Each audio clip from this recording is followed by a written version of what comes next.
Sir Caspar, ako po si Tatay Constancio at kung tawagin naman nila ay Katano. Taga rito po ako sa liblib na barangay sa bayan ng Batangas at kilalang manggagamot. Masasabi kong isa akong kakaibang manggagamot dahil ipinanganak akong bulag ang kanang mata. Ang aking anak na panganay ang tumutulong sa akin para maipadala ko sa iyo ang aking karanasan. At gusto ko ring maibahagi sa iyo ang aking kakayahan na wala sa ibang manggagamot o albularyo. Ang anak ko na ang bahalang magsalaysay sa iyo, Sir Caspar. At sa ngayon nga, may taglay na rin siyang talisman. Bigay ito ng kaibigan kong engkanto na si Zaik. At siyang gumagabay sa akin sa araw-araw. At sa edad ko ngayong 55 anyos na, dahan-dahan na ring nasumpong na nawawalan na rin ng paningin ang kaliwang mata ko. Ang sabi-sabi ng aking mga lolo at lola, ang akin daw karamdaman sa mata ay hindi pangkaraniwan. Ito daw ay sumpa ng isang nakalabang engkanto ng aking ama noong kabataan pa siya.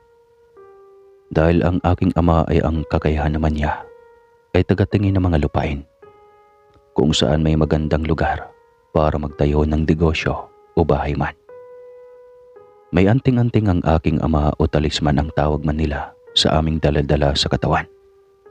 Kaya niyang makita ang mga negatibong enerhiya galing sa mga itim na elemento na nagdadala ng kamalasan sa isang bahay man o negosyo. At noon daw ang kabataan ng Itay, may nakalaban daw itong isang engkantong itim na naninirahan sa isang lupain at ayaw daw nitong may tumirang mortal sa lugar na iyon. Nakiusap naman daw ang Itay, pero ayaw talaga nitong may tumirang tao sa nasasakupan niya. At dahil ayaw nitong tayuan ng bahay ang isang lupain na para sa kanya ay pag-aari niya ito. Pero hindi naman pwedeng mangyari ang gusto ng engkanto. Dahil may nakabili na ng lupain at tinayuan na ng malaking pegere at manukan. Na ikinagalit naman daw nitong engkantong itim. Pinarusahan daw ang Itay at ang sinabi, ang unang anak nila ng inay ay bubulagin niya ang kanang mata. At ito na nga ang nangyari sa akin. Panganay ako sa 6 na magkakapatid. At ako lang ang ganito ang mata. At sa 6 na magkakapatid, ako lang ang manggagamot. Pero hindi ko nakuha ang galing ng aking ama. Ang aking kaalaman ay ang panghihilot. Nakakapako ang mga sakit ng isang tao. At kaya ko itong pagalingin kung hindi pa malala. At kung sakali namang malala na, agad ko itong ipinapadala sa tunay na manggagamot, ang doktor sa mga ospital na malapit sa aming lugar. Humahanga ang lahat sa akin, lalo na ang aking mga parokyano. Dahil kung ako'y kumilos ay parang hindi bulag ang isang mata. Hindi ko alam pero kaya kong kapain ang lahat ng bagay na aking pag-aari. At kaya ko ring pumunta kahit saan ko gusto. Mayroon kasi akong isang talisman sa katawan na ibinigay ng lolo ko. Malakas ang aking pakaramdam at kapag kabilugan ng buwan, hindi nila alam na lumiliwanag ang aking mga mata. At nakakakita ito. Kaya naman ang aking mga magulang at asawa ay tiwala sa akin kahit sa gabi ako lumalabas.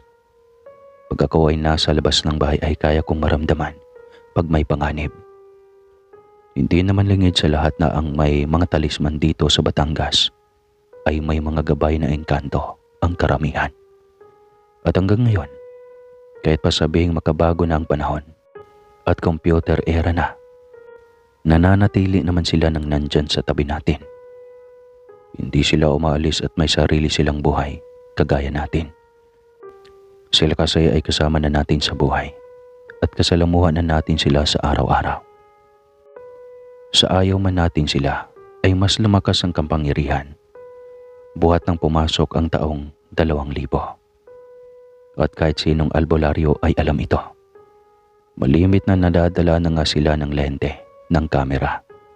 At minsan ding nakikita sila ng mga taong aktibo, ang ikatlong mga mata. Kilala naman ang bayan na may mga taong may kargada sa katawan, lalo na sa bandang kabukiran. Kami ay sanay at magagaling na sa talisman. Kami lang ang may iba't ibang anting-anting na kilala sa buong Pilipinas.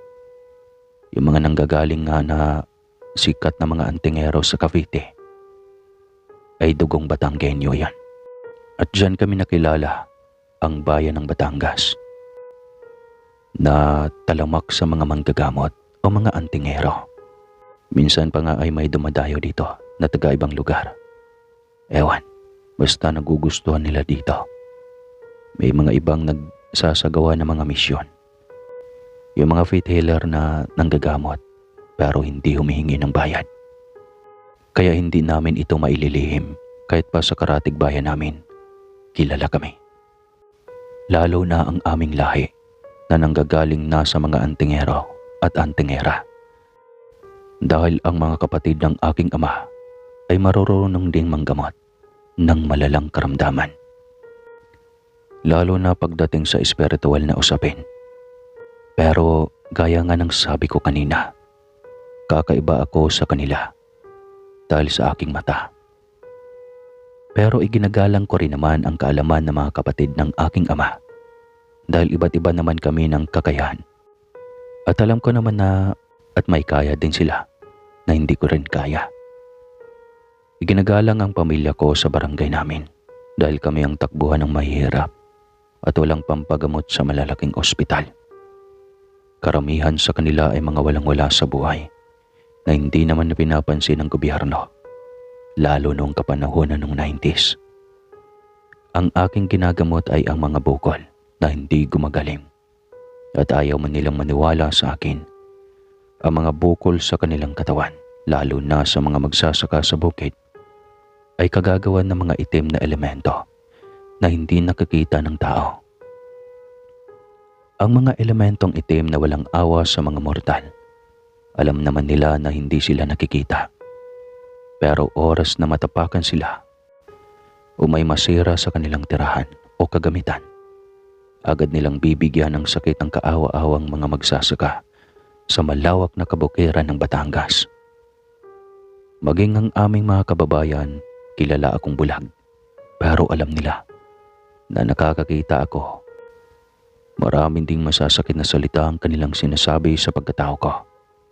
Pero kailangan kong maging matatag at maging manhid. Dumating sa buhay ko ang aking asawang maunawain at ang aking karamay sa mga panahong walang naniniwala sa akin. Dahil wala naman akong kakayahang magtrabaho, siya ang karamay ko sa araw-araw. Si Elsa ay anak ng matalik na kaibigan ng aking ama at normal lang ang kanilang pamilya. Kaklase ko siya noon sa elementarya. At kahit iisa lang ang mata kong nakakakita noon, matalino ako sa klase. At kaibigan ko na si Elsa, kahit pa binubuli akong bulag. Minsan ding napahamak si Elsa noong maglangoy ito sa ilog. At dahil kabataan pa namin noon, hilig na niya ang bumato sa tubig. At isang elementong tubig ang natamaan nito. Tanghaling tapat niyon. Agad itong nilagnat. At laging nawawala ng malay sa eskwelahan namin. Hindi ko pa alam kung paano ang tamang panggagamot noon dahil wala pa ang kaibigan kong si Zaik. Kaya naman ang aking mga tsuhin ang gumamot at lahat pinag-aaralan ko ang kanilang kaalaman. Sinabi nila na dadating ang tamang panahon at malalaman ko rin ang aking kakayahan. Hayaan mo, Tano. Dadating ang tamang panahon para sa iyo. Makikita mo na lang na ikaw na ang kanilang hahanapin at magmamakaawa ng tulong mo. Saad pa ng join ko nun. Nahihiya ako noon, lalo na noong nagbinata na ako. Kakaiba kasi ang tingin sa amin ng mga tao. Pamilya ng albularyo ng mga werdo. Sino nga ba ang normal na tao ang hindi matatakot sa amin kapag hindi na lamang na ang buong kwento ng aming pamilya.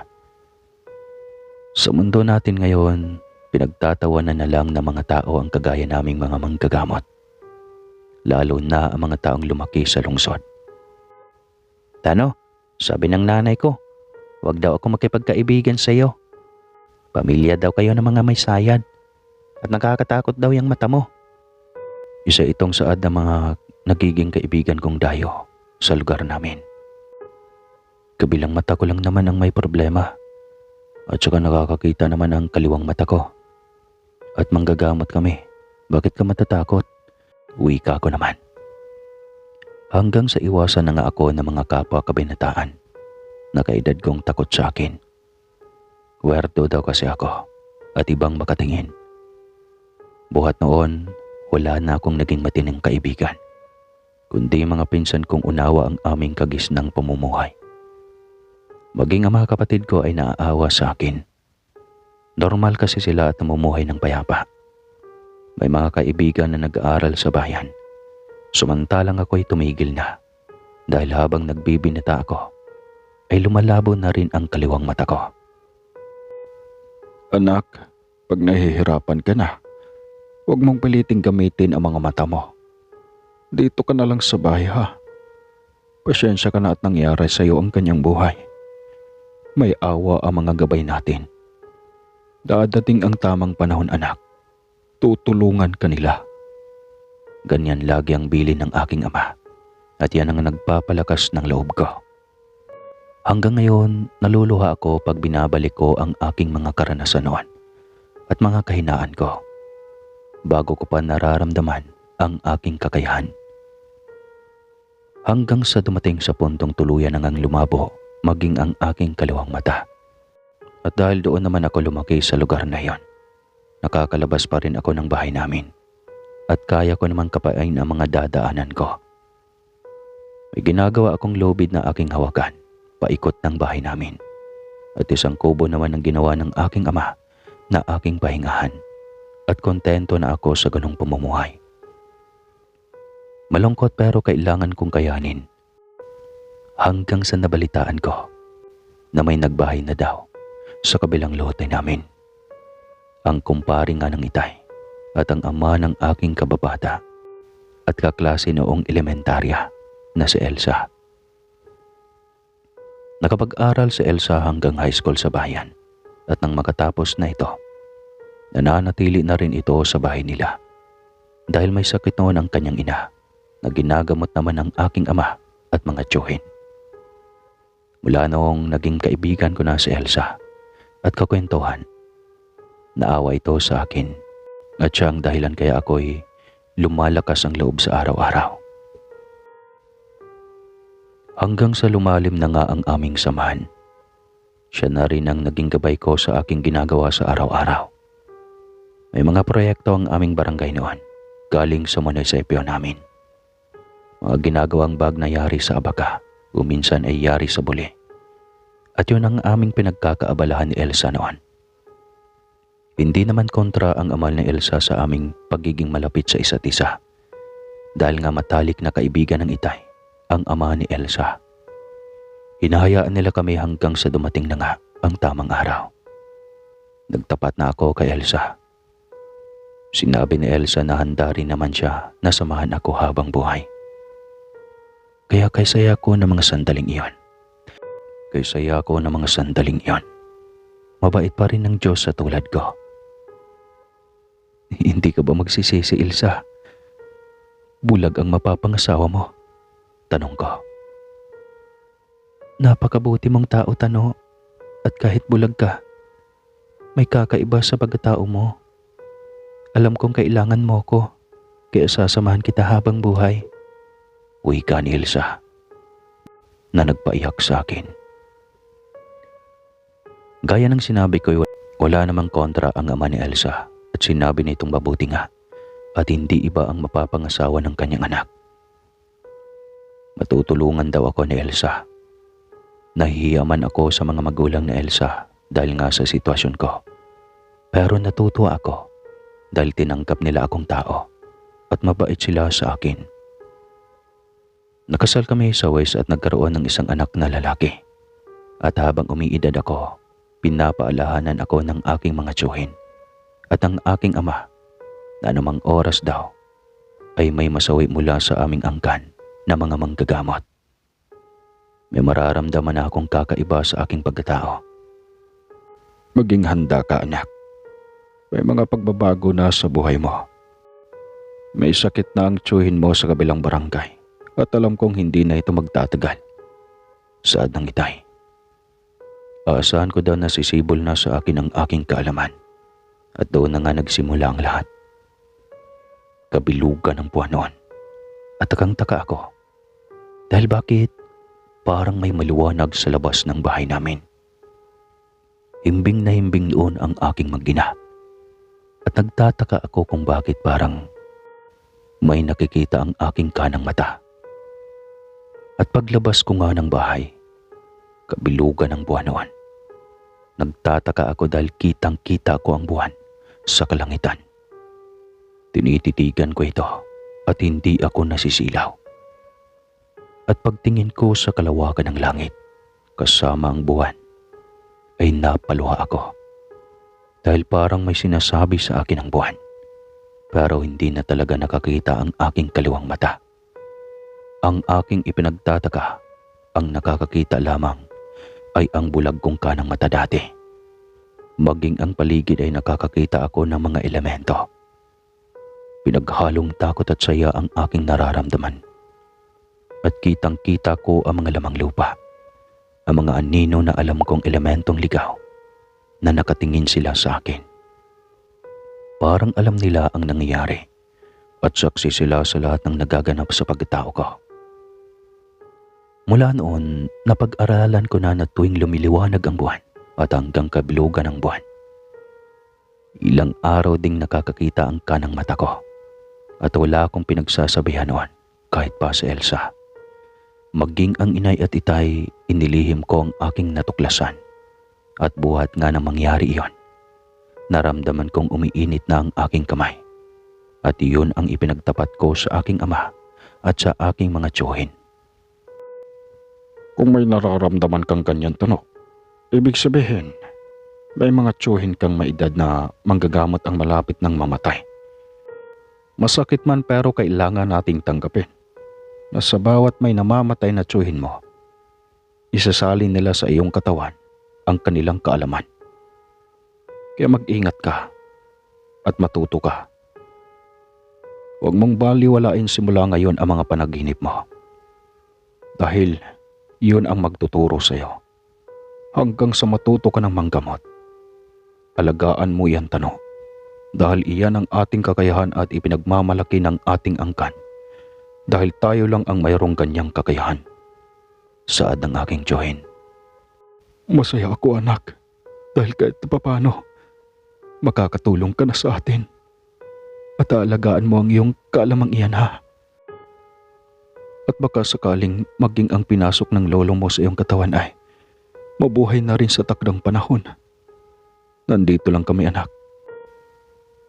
Magtanong ka lang kung may kailangan ka pang malaman. Saad naman ng aking itay. Pinaalam ko na rin sa aking asawa ang aking kakaibang nararamdaman sa aking katawan. At sinabi ko sa kanya na huwag siyang matatakot. Oras na may misyon na ako at may kailangan na akong gamutin. Pero Tano, paano ka aalis? Bulag ka, di ba? At saka talagang mag-aalala ako. Paano ka makakapunta sa lugar na paggagamutan mo? Gayong bulag ka. Pag-aalala naman ni Elsa. Pero hinawakan ko ang kanyang mga kamay at sinabi ko may kaibigan akong gabay na hindi nakikita ng tao. At sinabi ko rin na pag may misyon ako, lumiliwanag ang mata ko. Hindi ko masyadong maipaliwanag pero ang init ng aking kamay ay parang nagbigay sa asawa ko ng tiwala sa akin. At nawala ang kanyang agam-agam. At dahil may nakikita na ako mga elemento at nakilala ko nga ang aking kaibigang engkanto na si Jaik. Lagi niya akong ginagabayan pag may kailangan akong gamutin. Nakakabalik din ako ng ligtas sa amin. Marami kasi akong kaibigan na engkanto bukod kay Jaik Nakilala ko sila sa minsan akong maligaw pagtawid ng ilog sa aming barangay. Ginabi ako noon at kailangan ko makabalik agad sa bahay bago pa maghahating gabi. Alam ko ang daan pabalik sa bahay namin. Pero may isang grupo ng mga itim na engkanto na pinaglaruan ako. Iniligaw nila ako at lumayo na ako sa tamang daan, patungo sa bahay namin. Hindi ko kaagad sila nararamdaman. At mayroon din naman ako mga kaibigan na engkantong puti na gumagabay agad sa akin at ipinagtanggol nila ako. Kitang-kita ko ang lahat at mahirap mang paniwalaan. Lahat ng nakikita ko ay sa kanang mata ko lamang. Kaya nakabalik ako sa bahay namin ng ligtas. Ibinilin ka sa amin ng aming mga nakakatandang kalahi, kaibigang Tano. Ang iyong mga ninuno ay ginagabayan din ng mga kalahi kong mas may edad sa akin. Kita namin ang talisman mo sa katawan na isang lahi ng angkan mo. Binigay yan sa inyo ng aming mga pinuno na matataas ang uri ng engkanto. Kaya na makita kita sa kagubatan, alam kong ikaw ang aking gagabayan. Saad ni Zaik. At mula nga noon hindi na humiwalay sa akin ang mabait na engkanto. Mahirap ang paniwalaan pero kasalamuhan natin sila, maging sa kabayanan. Tandang-tanda ko pa ang aking nakalaban noong taong 1985. Kabataan ko pa at masigasig. Uhaw sa mga kalabang akala ng lahat ay hindi ko nakikita.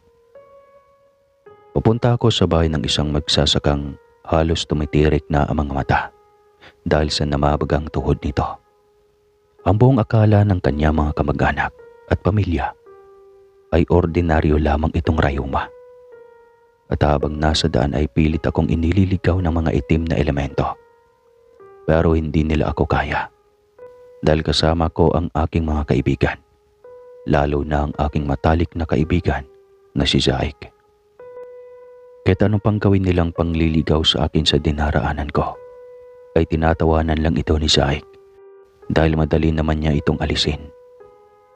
Dahil mahinang orasyon lamang ang alam ng mga elemento na itim. Pagkarating ko sa bahay na magsasaka hanggang sa hagdan nila, sumabit ang mga maliliit at maiitim na elemento na kung tawagin ng tao ay mga lamang lupa. At kung ano-anong ang mga dala nilang sakit, mga usok na itim, na pilit nilang ipinapasok sa loob ng katawan ng magsasaka. At doon na nga ako nagalit. Habang ginagamot ko ang kaawa-awang magsasaka, pinagbabantaan ako ng mga lamang lupa at sinasabing papatayan nila ang anak ng magsasaka at bibigyan din ng sakit maging ang asawa nito. Kaya naman sa pagkakataong iyon, gagawin na namin ng kaibigan ko ang tamang desisyon. May kasabihan nga akong tawagin natin dito sa mundo ng mga tao. Kung buhay ang inutang, buhay din ang kabayaran. Kaya naman agad di akong kumuha ng isang lamang lupa. Anak ito nang nagbigay ng sakit sa magsasaka. At ginawa rin naming halos maputol na rin ang mga paa nito sa sakit. Dahil dinagdagan pa ni Zaik ng malubhang karamdaman ang anak ng lamang lupa. Habang namimilipit sa sakit ang aking ginagamot na magsasaka, ay namimilipit din naman sa sakit ang anak ng lamang lupa. At kami lang ang nakakakita ni Zaik. Sa kagaya natin mga tao, pag nakikita nilang nahihirapan din ang kanilang kalahi, napipilitan silang bumigay at iaalis ang sakit sa katawan ng sino mang kanilang naargabyado. Natatawa na lang ako dahil ang buong akala ng pamilya ng magsasaka ay ang kamay ko ang gumagamot sa namamagang tuhod nito, na halos ilang linggo na rin itong namimilipit sa sakit. Ang hindi nila alam, ang kaibigan kong si Zaik ang totoong tumutulong at mistulang mahika ang aking mga kamay, pati sa mata, na sa kanya ako humuhugot ng lakas at kapangyarihan. Maging ang aking mga mata ay siya rin ang nagbibigay ng liwanag. Mula nga noon, ilag na ang mga elemento sa akin at pag nakita nila ako sa aming bugarin, agad silang lumalayo dahil alam nilang nakikita ko sila at kaya ko silang saktan. Pinipilit ko namang mamuhay ng normal dahil may asawa at anak na ako. Kaya kung maging ang anak ko ay iwasan ng mga tao, mabuti na lang at ang asawa kong si Elsa ay maunawain. At mabilis siyang nakasabay sa klase ng pamumuhay ng pamilya ko. Pasensya ka na, Elsa. Bukod sa bulag na ako, may mga hiwaga pang pamilya ko. Nagpapasalamat ako at ikaw ang napangasawa ko. Dahil kung ibang babae, baka iniwan na ako.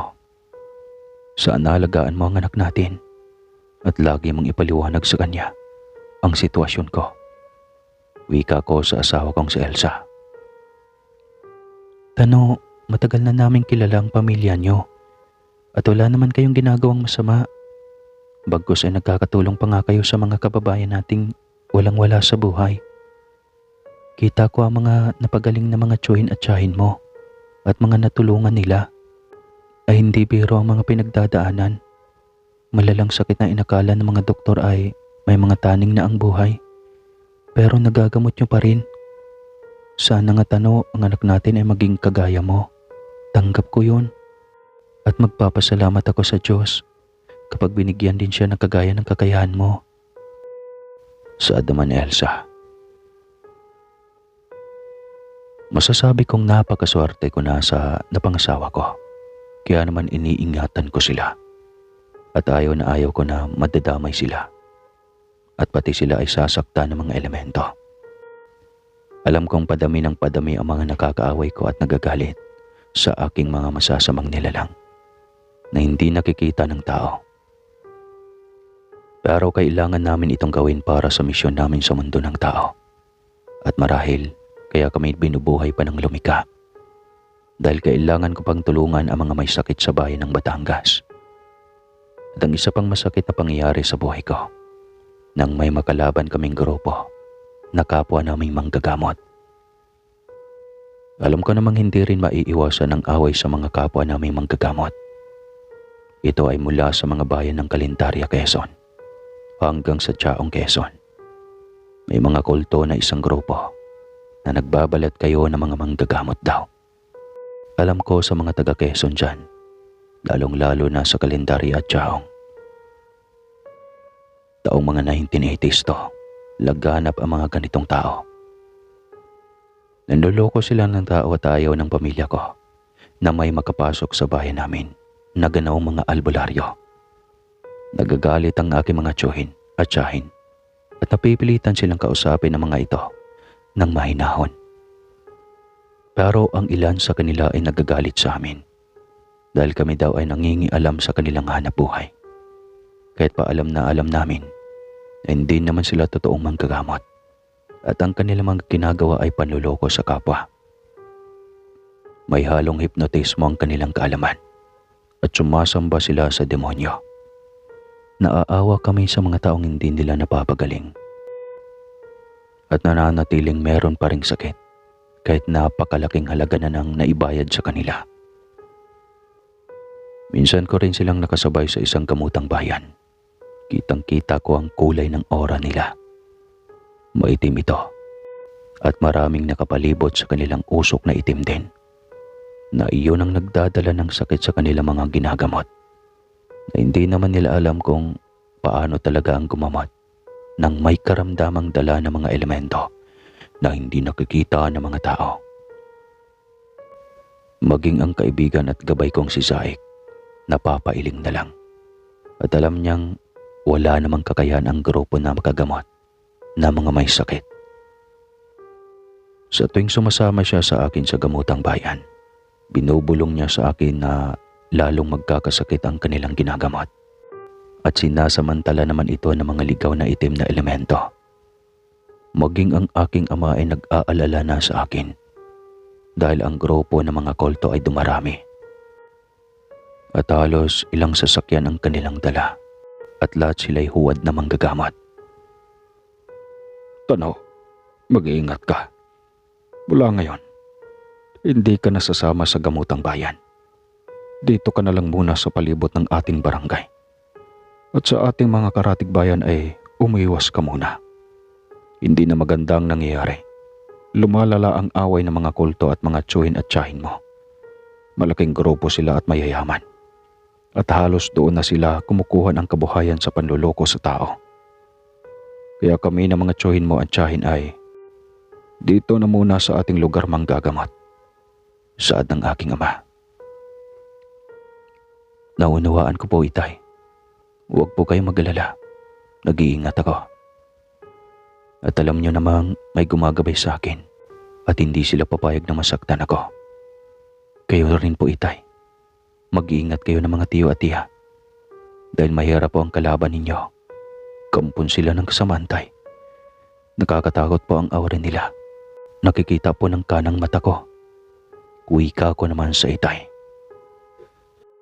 Pero talagang dahil sa itim nilang budhi, pinipilit nilang sirain ang aking mga tiyuhin at tiyahin sa panggagamot. Pumupunta sila sa lugar namin at sinisiraan kami sa mga tao. Kahit may ilang naniniwala sa kanila, hindi pa rin maiiwasan na may ilang taong natatakot sa amin. At hindi nila alam ang nakakausap nila ay ang totoong alagad ng dyablo. At kami ay nananatiling ginagabayan ng mga kaibigan naming mabubuting engkanto. May mga nanggagamot na at napapagaling na ang aking mga tiyahin. Pero nababalitaan naming ibinabalik ng kulto ang sakit upang mapasama ang mga tiyuhin at tiyahin ko. Kaya naman mula noon, ipinayo daw ng kanilang mga gabay na engkanto na huwag na munang manggamot. Napatigil ang panggagamot namin halos taon din. At dahil ayaw naman kaming paniwalaan ng mga tao, naniwala sila sa mga kulto. At mas lumawak ang dami ng miyembro ng mga ito sa bayan ng Batangas. Dahil ayaw ng mga tiyuhin at tiyahin ko ng gulo at baka madamay pa ang mga inosente naming kamag-anak, tumigil na muna kami pasamantali sa panggagamot. Maging ang kaibigan kong engkantong si Zaik ay nagbigay din sa akin ng babala na mabuti ngang mamahinga muna ako dahil baka mapahamak lamang ang mag-ina ko. Hirap na hirap ang aking kalooban noon dahil may mga kakilala kami at mga malalapit sa pamilya namin na may sakit at hindi namin magamot. Iniisip na lang namin na siguro hanggang doon na lang ang aming misyon dahil ayaw naman namin na ang aming buhay ay mapahamak. Nagkalat lamang ang mga huwad na albularyo sa bayan ng Batangas noon. Maging sa mga karatig bayan namin, malalakas ang kanilang impluensya. May mga kaya sila sa buhay at ginagawa nilang negosyo ang panggagamot. Kaya naman kahit ano pa ang gawin naming pananahimik, ay hindi ako mapakali at kailangan kong tumulong. Kaya may nabuti kong kausapin muli si Zaik at humingi ako ng gabay muli. Nagkataong summer noon at tamang-tama, bakasyon ang aking anak. Nasa bahay lang sila ng aking mag-ina. Kaya naman makakilos ako ng tama. Hindi kasi ako makakagawa ng paraan noong nasa eskwelahan pa ang aking anak. Maghapon sila doon ng aking asawa at ayaw ko namang madamay sila sa aking gagawin. Kaya noong bakasyon na ng anak ko, gumawa ako ng paraan at kinausap ko ang kaibigan kong si Zaik. Kailangan kong puntahan ang anak ng ninong ko. At ang malayo naming mga kamag-anak, sa kabilang barangay lang naman iyon. Dahil pabalik-balik na sila sa ospital. At ang isa'y hindi gumagaling ang bukol nito sa likuran. At ang anak naman ng ninong ko, lagi itong nagsusuka at hindi na makakabangon sa higaan. Alam kong hindi basta sakit lang ang kanilang nararamdaman. Dahil ang dalawang taong ito ay may malawak na palayan at maisan. At ang isa naman sa kanila ay mangingisda. Kaya alam kong ang sakit nila ay hindi lang galing sa kanilang katawan. Ito ay kagagawa ng mga elementong hindi natin nakikita. Alam kong mapanganib dahil sa kabayanan, nagkalat ang mga huwad na manggagamot na kaaway ng aming angkan. Ang mga manggagamot na ito ay minamay na ako. Dahil sa buong akala nila ay bulag ako. Lagi silang nakaabang sa akin at may balak silang masama. Alam kasi nila na Ako ang pinakabatang manggagamot sa pamilya namin. At gustong-gusto nila akong sirain dahil nababalitaan nila na kahit ako'y bulag sa pagkakaalam ng lahat, ay nakakaalis ako ng bahay namin at nakakapanggamot pa na ipinagtataka nila kung paano ko iyon nagagawa. May isa kasi kaming kabarangay na balita namin ay kamag-anak ng huwad na manggagamot. Ito daw ay taga Dolores, Quezon. Mayaman daw ito at halos may mga suki daw ito sa ibang bansa. Dolyar na ang bayad sa kanila. Kaya naman mas mayaman sila kumpara sa pamilya namin na ang kayamanan lang naman namin ay mga lupain. Nilakasan ko ang loob ko at sinabi naman sa akin ng kaibigang si Jaik na siya ang bahala sa akin. At huwag mag-alala dahil walang mangyayari sa aking masama.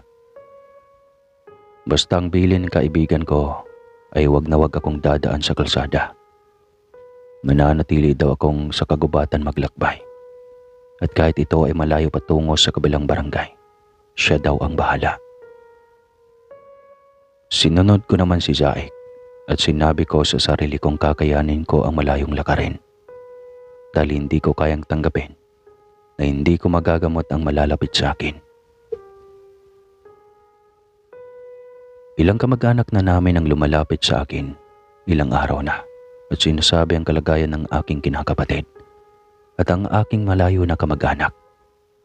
Kaya naman pinagpasyahan ko na ito at hindi naman ako naglihim sa aking asawang si Elsa. Sinabi ko ang aking gagawin at sinabi niya sa akin na may tiwala siya sa akin. Maging sa aking gabay na hindi niya nakikita ay tiwala rin daw siya. Ang bilin ko sa kanilang mag-ina ay huwag lalabas ng bahay dahil sila naman ay kompleto na sa gamit at pagkain. Hindi na ako nagpaalam sa aking ama at sa aking mga tiyuhin. Ayaw ko silang mag-isip. Matatanda na sila. Kailangan nilang maging payapa ang kanilang isipan. Ako ang pinakabata sa mga manggagamot sa aming pamilya, kaya kailangan ako ang kumilos. Alisin ko ng umaga nang magparamdam sa akin si Jaik. Napakalinaw ng aking kanang mata ng mga oras na yon. Tumingin ako sa kalendaryo at nakita ko, malapit na pala ang kabilugan ng buwan. Kaya pala lumilinaw na ang kanang mata ko. Pagtingin ko sa mga kasama ni Jaik, marami sila. Lahat sila ay may mga aurang puti. Sila ang mga angka ni Jaik na gumagabay sa aming mga manggagamot. Kaya naman lalong lumalakas ang loob ko at inihanda ko ang aking sarili. Nag-orasyon ng bahagya upang maging aktibong talisman sa loob ng katawan ko na bigay ng lolo ko. Gamit ang aking tungkod na bigay rin ni Jaik, isang mahiwagang sanga ng puno sa kagubatan na napakatagal ko nang ginagamit. At ito ang lagi kong daladala pag ako'y aalis ng bahay. Maglalakad kami sa malayong lugar sa gitna ng kagubatan. Dumaan kami sa malawak na palayan at mga maisan. Kitang-kita ko ang paligid at napakalinaw ng aking paningin. At dahil wala namang ibang tao, nakakakilos ako ng tama. Dahil pag may mga taong nakakakita sa akin, kailangan kong umakto na parang isang tunay na bulag. Pero ngayon, dire-diretso ang lakad ko at nakaakbay pa sa akin ang aking kaibigang si Jaik. Masaya kaming nagkukwentuhan. At alam kong halos isang oras ang aming lalakarin bago ko marating ang bahay ng aking ninong. At kalahating oras naman halos ang muli kong lalakarin upang marating ko naman ang bahay ng aking malayong kamag-anak. Habang kami ay naglalakad, napakarami ng lamang lupa na sumasabay sa amin. Parang masaya sila at muli akong lumabas ng bahay namin. Ang nasa isip ko ng mga oras na yon, kung nakikita lamang ng mga ordinaryong tao ang nakikita ko, paniguradong mamamangha sila dahil napakaganda ng paligid ng kagubatan. Maraming mga lamang lupa at ang mga ilang elemento na may mabuti at may masama. Pero naninirahan sila na tahimik doon at hindi iyon alam ng mga ordinaryong tao lamang. At ang lagi ko nga pong payo sa kanila, huwag silang mananakit ng mga ordinaryong tao dahil hindi sila nakikita. Kaya wag na wag kako silang magbibigay ng sakit dahil hindi kayang gamutin ng mga doktor iyon. Ang iba ay naniniwala sa akin at natatakot at ang iba naman ay matitigas talaga ang ulo. Sinasabi nilang gagawin nila ang gusto nila dahil may karapatan din naman silang mamuhay sa mundo natin. Sa ganong senaryo naman ay wala na akong magagawa doon. Narating ko ang bahay ng ninong ko. Makalipas ang 1 oras. At para bang alam niya na paparating ako. Kasi sinalubong niya ako ng yakap at nagmano ako. Nakita ko ang aking kinakapatid na halos kababata ko ito.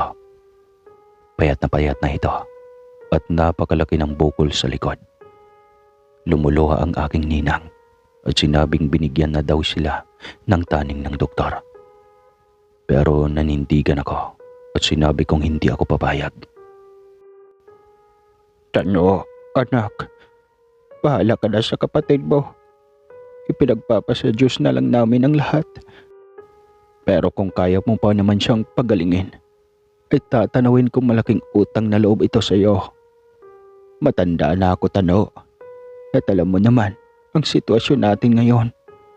Mahirap ang ating pamumuhay at said na kami. Halos 100,000 piso na ang nagagastos namin sa ospital sa bayan. Kung kani-kanino na kami humihingi ng tulong, pero wala pa rin. At napilitan ko nang ilabas ang kinakapatid mo dahil wala na talaga akong makukunan. Tano, anak, ikaw na ang bahala. Saad ng aking ninong na halos lumuha na sa akin. Hinawakan ni Jaik ang kinakapatid ko at bumulong sa akin. May namamahay daw sa loob ng bukol ng kinakapatid ko. At isa itong insekto na alaga ng itim na engkanto.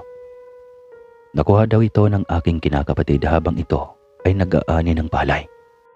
Nahagip daw ng kanyang panggapas o yung karit na ginagamit sa panggapas ng palay ang malikot na anak ng itim na engkanto. Hindi daw ito sinasadya ng aking kinakapatid.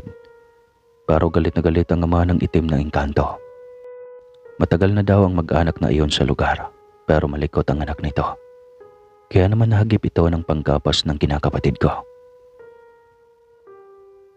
Agad hinahanap ni Zaik ang mag-anak na iyon sa palayan, sa likuran ng bahay ng ninong ko.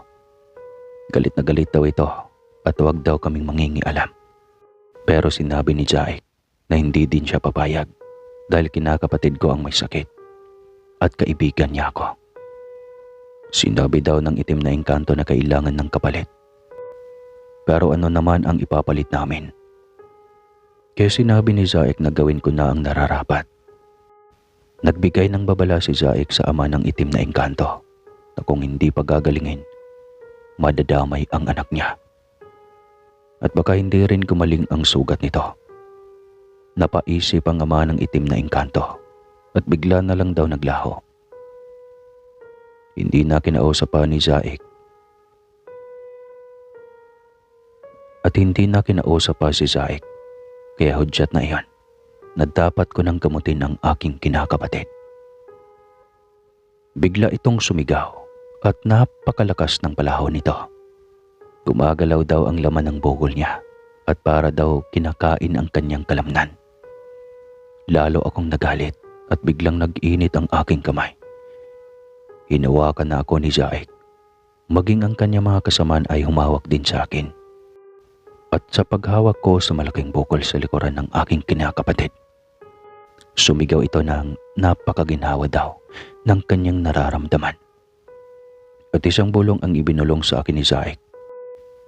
At ang aking kamay, kitang-kita ko na umusok ito ng kulay puti at itim.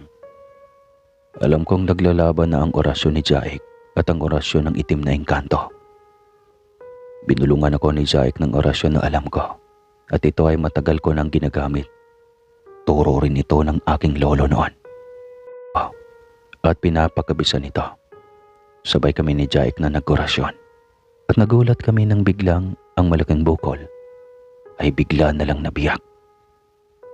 Oo, sumabog siya at nahati. May mga lumilipad na parang insekto at ipinapaliwanag ko na lang sa ninong at ninang ko na isang mambabarang na elemento ang gumalaw sa kinakapatid ko. Agad ko namang tinapalan ng aking dalang mga dahon na galing sa kagubatan ang bukol ng kinakapatid ko. May dala din akong langis na lagi kong ginagamit sa panggagamot at ito ay may orasyon ni Jaik. Itinapal ko ito sa bukol ng kinakapatid ko. Agad itong nakatulog. Nilinis ko ang palibot ng sugat at pinagpalit ko ng damit ang aking kinakapatid. Maging ang kumot at punda ng ulo nito ay sinunog ko. Grabing hilik ng aking pasyente sa tindi ng kanyang pagod, kaya hinayaan namin itong matulog. At sa tindi ng kanyang naranasan at pagod, alam ko na ligtas na ito. Ibinalong sa akin ni Jaik na sumuko ng itim na engkanto at ayaw na niyang madamay pa ang kanyang anak. Sinabi din sa akin ni Jaik na sinabihan niya itong sila na lang ang lumayo sa mga tao at hindi ang taong lalayo sa kanila. Kasi pag oras na gagalawin nila uli ang kinakapatid ko, babalik muli kami at madadamay na talaga ang anak niya. Pagkatapos daw noon ay naglaho na lang daw ang itim na engkanto at lumayo na sa palayan ng ninong ko. Kung tutuusin ay ganun lang kasimple ang panggagamot ng tulad ko. Siguro sa ibang manggagamot ay iba ang kanilang kaalaman. Pero kami ay matagal nang lumalaban sa mga masasamang elemento. Pero nananatili ang aking kaibigang si Jaik sa tabi ko. Kaya naman malaking tulong ang nagagawa nila sa tulad kong manggagamot na bulag. Nagpaalam ako sa aking ninong at ninang at sinabi ko na tutungo pa ako sa aking malayong kamag-anak. Pinaghanda ako ng pagkain ng ninang ko at inabutan niya ako ng tubig at sinabing kainin ko ito at inumin habang nasa daan. Humingi rin ako ng mga butil ng bigas at sinabi kong may pagbibigyan ako. Binigyan naman ako ng ninong ko ng palay o bigas na bagong ani at habang nasa daan ay inabot ko ito sa aking mga kaibigan. Tuwang-tuwa si Jaik. Kinakain nila ito at paborito nila ang pagkain ng tao. Narating namin ang bahay ng aming malayong kamag-anak. Malayo pa lang ay rinig na rinig ko ng pagsuka nito. Payat na payat at halos wala ng kalamnan. Naaawa ako sa kanyang kalagayan. Pero hindi ko kailangan ipakita sa kanila. Sinlobong ako ng aking tiyahin. Nagmakaawa ito na gamutin ko ang kanilang anak. At agad naman akong kumilos. Dahil ang bulong ni Jaik, 2 araw na lang ay mamamatay na ito. Ang napag-alaman namin ni Jaik, may isinubo ang lamang lupa sa binata. Habang ito ay nangingisda, natapakan daw nito ang isang lamang lupa habang papunta sa laot. Ang mangingisda kasi dito sa lugar namin ay gabi kung umaalis ng bahay. Bibihira lang ang nangingisda sa araw dahil wala silang nahuhuli. Kaya naman dahil doon ay hindi sila nakikita ng mga lamang lupa. At madilim kasi, kaya nakatapak daw ang pinsan ko. Nagalit daw ang mga ito at may isinubo sa binata. At mula noon, nasira ng panunaw nito. Tandang sinisira ang mga lamang loob nito. Para itong laso na tumutunaw ng lamang loob ng tao. May iniabot sa akin si Jaik na isang dahon na mahiwaga. Galing ito sa kanilang kagubatan na nagmula pa sa kanilang mundo. Sinasabi sa akin na lagyan lang ng mainit na tubig at ipainom ito sa pinsan ko. At para lang daw itong nagdahilan. Agad kumilos ang tiyahin ko at ginawa namin ang utos ni Jaik. Sa una ay galit na galit ang aking pinsan dahil akala niya ay lason ang ipinapainom ko sa kanya. Sinabi naman ng tiyahin ko na unawain na lang ito dahil apektado na ang utak nito. Dahil nga sa lasong isinubo ng lamang lupa sa kanya. At dahil sa aking kamay, muli kong hinawakan ang ulo niya. Bigla itong umamo at pumayag sa kagustuhan ko. Inubos niya ang isang basong tubig at pinanguya ko ang dahon na mahiwaga. Wala pang 10 minuto. Nakangiti na ito sa akin at yumakap. Sabay sabing salamat Pinsan, salamat. Ang ginhawa na ng aking pagaramdam. At agad itong tumakbo sa banyo at rinig na rinig namin na nagbawas ito. At sinabi rin ni Zaik na painumin ito ng malamig at malinis na tubig para ayos ng lahat. Halos hindi naman matapos-tapos ang pagyakap sa akin ng aking tiyahin at sinabi nitong salamat dahil ang kanyang anak lang daw ang pag-asa niya dahil wala na siyang asawa. At ang tanging ang aking pinsan na lang kasi ang naghahanap buhay sa pamilya nila. Sinabi ko naman sa tiyahin ko na hanggat ako'y buhay, mananatili ako sa tabi nila. Tutulong ako sa kahit anumang problema. At nagbiro ako na huwag lang sa labi dahil wala ako noon.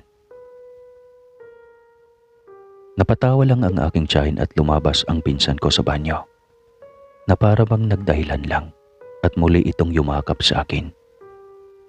Nagpaalam na kami at muling pinadalhan naman ako ng bigas at ilang gulay ng aking tiyahin bilang pasasalamat. Inihatid pa nila ako ng tanaw at sinabi ng tiyahin ko na pagpalain ako ng Panginoon na napakasarap sa pakaramdam ang tinura niyang iyon.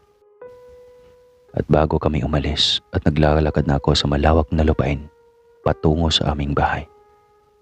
Grupo ni Jaik ay pupunta sa daanan ng aking pinsan patungo sa playa. Nagtatakbuhan ang mga lamang lupa at may isinaboy si Jaik na isang puting parang pulbura na kakaiba ang amoy. Sinabi rin niya na oras na mangialam muli at manakit ng tao mga lamang lupa. Sisirain niya ang bahay ng mga ito. At hindi na sila makakabalik doon. Rinig na rinig ko na nagsisigawan ng mga ito at sinasabing hindi na mauulit. Sinabi rin ni Zaik na ayos ng lahat.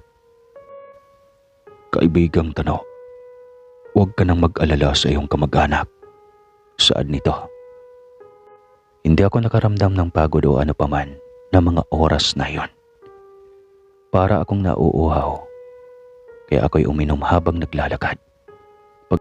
Basta't ang alam ko lang sa ganong sandali ay masaya ako. Dahil nakatulong ako at sa pagkakataong iyon, nakapagligtas na naman ako ng buhay. Ipinangako ko sa sarili ko na walang makakapigil sa akin. Nakauwi ako ng ligtas at niyakap pa ako ng aking mga gabay. Pagkatapos noon ay naglaho na sila. Bumalik na sa kanilang mga lugar. Tano, salamat naman at nakabalik ka na. Napakabilis. Halos ilang oras lang kayong nawala. Salamat po Diyos ko. At hindi ako tumitigil sa pagdarasal. Hinahanap ka ng itay kanina pero sinabi ko may nilakad ka lang. Pero alam kong duda ang itay kung nasaan ka. Tara na, kain na tayo. Magsalo-salo tayo bilang pasasalamat sa mga nagawa mo ngayon. At alam kong masaya ka dahil may mga napagaling ka na naman. Saad pa ni Elsa. Napakaswerte ko talaga. Bulong ko sa sarili ko. Pagkaramdam ko talagang napakaganda kong lalaki kahit ako'y bulag. Dahil nagkaroon ako ng asawa na mahal ako at laging nakasuporta sa akin. Nagsalo-salo kami at maging ang anak ko ay laging nakayakap sa akin. Dahil alam niya na nakabalik ako ng ligtas. Hindi ko alam kung paano at saan nalaman ng ama ko pero alam niya ang ginawa ko.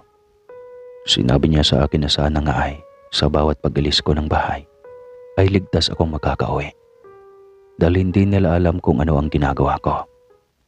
Sinabi ko rin sa ama ko na hindi ako pababayaan ng kaibigan kong Engkanto. Ilang taon pang dumaan at sa pamilya ko ay ako na lang ang nanggagamot. Hindi ko alam pero hindi na ako pinakailaman ng bawat huwad na manggagamot. Marahil ay may ginawang paraan ang aking kaibigang si Zaik para hindi nila ako malapitan. Malaki na ang anak ko at nakapagtapos na ito ng kalahiyo sa bayan sa tulong ng mga sponsor niya. Kahit naman wala akong hanap buhay, malawak naman ang aming palayan. Kaya naman nakakaahon kami sa kahirapan. May mga pinapaupahang lupain ang ama ko at ama ni Elsa. Kaya maluwag kami sa salapi. At nakapagtapos ang anak ko na wala kaming naging problema na malaki sa kanya. At hindi kayo maniniwala sa ngayon, meron na rin siyang talisman sa katawan. At hindi ko alam kung saan ito nagmula. Pero sa palagay ko'y bigay ito ng aking kaibigang si Zaek. Dahil minsan ay sinasabi ng anak ko sa akin, may mahiwagan na rin daw siyang kaibigan. Hindi ko na kinontra ang gusto niya. Sa halip ay sinuportahan ko na lang. Ipinagtapat ko sa anak ko na nakakakita ang kanan kong mata, oras na malapit na ang kabilugan ng buwan. At sinagot ako ng anak kong alam niya ang lahat. Napatawa na lang ako at napayakap sa kanya. At ang bulong niya sa akin, "Itay, mula ngayon, sasamahan na kitang manggamot kahit saang lugar pa yan. Mula ngayon, ako na ang kanang kamay mo." Saad ng anak ko. At buhat ng matuto ang aking anak na manggamot, natanggap ko na sa sarili ko na tuluyan na akong hindi makakakita at sasalin na sa kanya ang aking kaalaman. Wala akong pagsisisihan, masayang masaya ako. At buhat noon, kahit hindi ako aktibo sa panggagamot, nararamdaman ko pa rin ang aking kaibigang si Zaek sa aking tabi. Sa awa naman ng Diyos ay bigla na lang nawala ang mga kulto nun. Di ko alam kung anong nangyari. Basta bigla na lang silang naglaho at may mga usap-usapan man nun dati na nangunguha ng mga bata para ialay o yung mga babae. Kaya sa aming lugar noon ay sobrang nakakatakot talaga. Walang maski isang nag-iiwan ng tsinelas. Kapag oras na mangyari iyon, ay paniguradong lalabas ka raw sa bahay mo. Hanggang dito na lang po, Sir Casper. At salamat sa matyaga mong pagbabasa ng aking karanasan sa buhay. At sa mga taga-subaybay mo, maraming salamat po sa inyo. Kahit mahirap paniwalaan, isipin nyo na lang na totoo ang lahat ng hiwaga dito sa mundo natin. Paalam po at pagpalain kayo ng lumikha sa atin. Katano ng Batangas.